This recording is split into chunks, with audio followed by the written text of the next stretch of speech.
আসসালামু আলাইকুম ভিউয়ার্স। তো আজকে একটি গুরুত্বপূর্ণ ভিডিও নিয়ে আসলাম আপনাদের মাঝে। এই প্রচণ্ড শীতের মাঝে যাদের ঠান্ডা পানি দিয়ে গোসল করতে বা উজু করতে কষ্ট হয়, তাদের জন্য আজকের এই ভিডিওটি। আমার সামনে আপনারা দেখতে পাচ্ছেন একটি ৭০ লিটারের একটি গিজার রয়েছে। এটির ওয়াট হলো ২০০০ ওয়াট, ইনপুট ভোল্টেজ ২২০ ভোল্ট। আমি এটা আমার বাসার মধ্যে নিজেই সেটআপ করেছি। বিশেষ করে আমার একজন মুরব্বি দাদু আছে বা মা-বাবা আছে, তাদের একটু সুখের জন্য আমি এই কাজটি করেছি।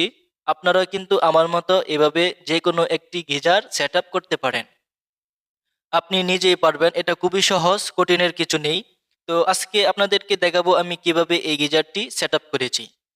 বিশেষ করে আপনারা দেখতে পাচ্ছেন নীল রঙের যে পাইপটি আপনারা দেখতে পাচ্ছেন, এটি হলো ইনপুট লাইন, মানে পানি ঢুকবে এটা দিয়ে।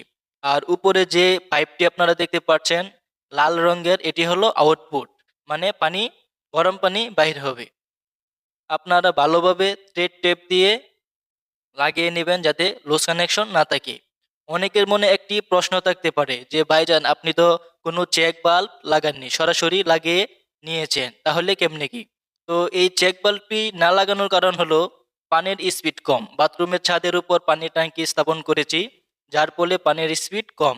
আর যারা ৫ তলা ১০ তলা বিল্ডিংয়ের ছাদের উপর ট্যাঙ্কি স্থাপন করে, তাদের পানি স্পিড অনেক হাই, যার ফলে প্রেসার বাল্বটি স্প্রিং করতে সক্ষম হয়ে থাকে, তাই তারা ব্যবহার করে।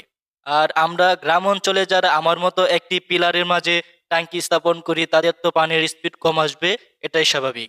তাই আমি প্রেসার বাল্বটি লাগাইনি। আপনারাও এই জিনিসটা খেয়াল করে লাগাবেন। যাদের পানির ট্যাঙ্কি নিচু হয়ে থাকে, সরাসরি লাইন দিয়ে দিবেন, কোনো সমস্যা নেই। তো ভিউয়ার্স, সবশেষে আরেকটি কথা আপনাদেরকে বলতে চাই। আমরা যারা এই শীতে গিজার ব্যবহার করতে চাইতেছি, আপনারা অবশ্যই আরসিসিবি সার্কিট ব্রেকারটি ব্যবহার করিবেন। কারণ হলো বৈদ্যুতিক শর্ট সার্কিট বা ওভারলোডের কারণে যদি কোনো যন্ত্রপাতি নষ্ট হয়ে যায় বা কোনো লিকেজ থেকে, তাহলে তাৎক্ষণিক আরসিসিবি সার্কিট ব্রেকারটি বন্ধ হয়ে যাবে, যার ফলে আপনার কোনো ধরনের ক্ষতি হবে না। এখন আমরা লাইন দিয়ে দেখব পানি গরম হয় কিনা। ৫ মিনিট অপেক্ষা করব।